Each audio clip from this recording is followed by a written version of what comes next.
Bismillahirrahmanirrahim. Assalamualaikum warahmatullahi wabarakatuh. Innal hamdalillah nahmaduhu wa nasta'inuhu wa nastaghfiruh wa na'udzu billahi min shururi anfusina wa min sayyiati a'malina. May yahdihillahu fala mudhillalah wa la yudlilhu fala hadiyalah. Asyhadu an la ilaha illallah wa asyhadu anna Muhammadur Rasulullah la nabiyya ba'dah. Sahabat-sahabat yang saya cintai, marilah kita senantiasa memanjatkan puji dan syukur kita atas kehadirat Allah Subhanahu wa taala yang alhamdulillah pada kesempatan kali ini di bulan Ramadan ini kita diberikan banyak sekali kenikmatan oleh Allah Subhanahu wa taala. Baik nikmat iman, nikmat waktu luang, nikmat usia kita yang diberkahi oleh Allah Subhanahu wa taala hingga saat ini. Karena apa? Karena dari bulan Rajab kita sudah berdoa kepada Allah Subhanahu wa taala. Allahumma barik lana fi Rajaba wa Sya'bana wa balikna Ramadan. Agar apa? Agar kita benar-benar diberkahi umur kita dan disampaikan kita di bulan Ramadan ini. Oleh karena itu marilah kita bersama-sama mensyukuri nikmat yang Allah berikan dengan mengucap tahmid bersama-sama. Alhamdulillahirabbil alamin. Tak lupa selawat dan salam semoga tetap tercurah kepada uswah kita, suri teladan kita Nabi Agung Muhammad sallallahu alaihi wasallam, yang semoga kita termasuk umat beliau yang mendapatkan syafaat pada yaumul kiamah nanti. Allahumma amin. Baik sahabat-sahabat yang saya cintai, terlebih dahulu jangan lupa untuk subscribe channel ini, kemudian like dan share agar channel ini dapat semakin berkembang dan memberikan manfaat untuk umat. Pada kesempatan kali ini saya akan menyampaikan terkait tentang niat. Di dalam hadis yang terkumpul dalam hadis Arba'in An-Nawawiyah, di hadis yang pertama secara singkat disebutkan innamal a'malu binniyat. Segala sesuatu itu terjadi karena niat. Karena apa? Yang menjadi landasan kita berbuat ibadah kepada Allah Subhanahu wa taala adalah niat kita. Oleh karena itu urgensi sebuah niat itu merupakan hal yang sangat penting untuk membedakan apakah aktivitas kita hanya aktivitas biasa ataukah aktivitas kita merupakan aktivitas sebuah ibadah. Karena apa? Karena jika kita tidak berniat kepada Allah Subhanahu wa taala, tidak kita niatkan aktivitas kita untuk Allah Subhanahu wa taala, tentunya nanti tidak akan bernilai ibadah. Misalkan kita berangkat kerja, kita berangkat keluar rumah, kita melaksanakan segala aktivitas. Jika itu tidak diniati karena Allah Subhanahu wa taala, sungguh hanya akan mendapatkan capek, hanya akan mendapatkan lelah, hanya akan mengurangi waktu kita. Tetapi jika kita meniatkan kepada Allah Subhanahu wa taala, apa yang kita rasakan itu akan bernilai pahala dan lebih berkah kepada Allah Subhanahu wa taala. Seperti pada bulan Ramadan ini, mari kita kembali melihat ke dalam hati kita.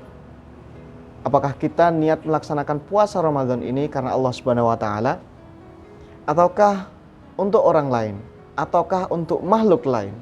Karena apa? Jika kita melaksanakan ibadah puasa Ramadan ini hanya untuk makhluk lain, tentunya sungguh sangat tidak bagus, sungguh sangat merugi. Karena apa? Karena kita hanya mendapatkan lapar, hanya mendapatkan dahaga, dan kita hanya mendapatkan pujian yang kita inginkan, tetapi sungguh tidak akan mendapatkan pahala dari Allah Subhanahu wa taala. Di dalam hadis Bukhari juga disebutkan bahwasanya saat kita berniat untuk berbuat baik di dalam aktivitas kita, maka kita sudah akan mendapatkan pahala apa yang akan kita niatkan, satu paket. Kemudian saat kita menjalankan apa yang kita niatkan tadi, Allah akan memberikan ganjaran 10 bahkan hingga 700 kali lipat atau lebih tergantung terhadap kadar keikhlasan kita kepada Allah Subhanahu wa taala dalam berniat. Tetapi sungguh Allah itu Maha Pemurah. Saat kita berniat yang tidak baik, saat kita berniat jahat, Allah belum mencatat itu sebagai sebuah dosa. Karena kita tahu bahwasanya manusia itu tempat khilaf dan salah. Sahabat-sahabatku yang saya cintai, tentu kita selalu ingin berniat untuk selalu berbuat baik di dalam aktivitas kita. Karena disampaikan di dalam surat Ar-Rahman, hal jazaul ihsanu illal ihsan. Sesungguhnya balasan dari sebuah kebaikan itu adalah kebaikan itu juga. Tetapi apakah saat kita berbuat baik langsung akan mendapatkan kebaikan? Belum tentu. Karena kita tahu bahwasanya ibarat orang itu menanam padi di sawah, apakah hanya akan tumbuh padi di sawah itu? Tidak. Akan ada ilalang, akan ada suketeki. Nah, suketeki itu kita ibaratkan sebagai hal pengganggu atau hal yang jelek dari apa yang kita lakukan. Tetapi sungguh karena kita niatan lillahi ta'ala, apa yang kita lakukan itu akan berbuat pahala. Tetapi saat kita itu berniat untuk berbuat jahat, ibarat kita menanam rumput, apakah akan tumbuh padi? Tidak mungkin akan tumbuh padi.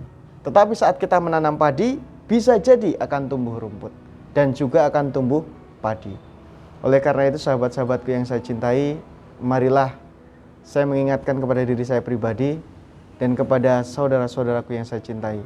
Mari kita bersama-sama memperbaiki niat kita dalam beribadah, khususnya di bulan Ramadan ini. Karena apa? Kita ingat, kalau perumpamaan puasa, beruang itu juga puasa. Jadi beruang itu makan 6 bulan lamanya, kemudian puasa atau hibernasi 6 bulan lamanya. Tetapi setelah 6 bulan itu, apakah beruang menjadi suatu yang berbeda? Tidak. Dia tetap sama, menjadi beruang yang buas, menjadi beruang yang begitu menakutkan. Tetapi kita mengambil ibroh dari puasa seekor ulat. Ulat yang awalnya itu sangat menjijikkan, sangat menakutkan. Dia makan rakus dedaunan, kemudian dia berpuasa menjadi kepompong, setelah kepompong menjadi kupu-kupu. Ingat, kupu-kupu itu makan dari suatu hal yang baik, dari madu. Oleh karena itu, rekan-rekan semuanya, marilah kita mengambil ibroh. Kita niatkan puasa kita di bulan Ramadan ini karena Allah Subhanahu wa taala, dan setelah Ramadan kita berharap dapat menjadi sebuah kupu-kupu tadi, menjadi lebih baik, menjadi lebih bermanfaat, dan menjadi lebih iman dan takwa kita kepada Allah Subhanahu wa taala. Mungkin itu yang dapat saya sampaikan. Banyak salah, mohon maaf. Afu minkum. Assalamualaikum warahmatullahi wabarakatuh.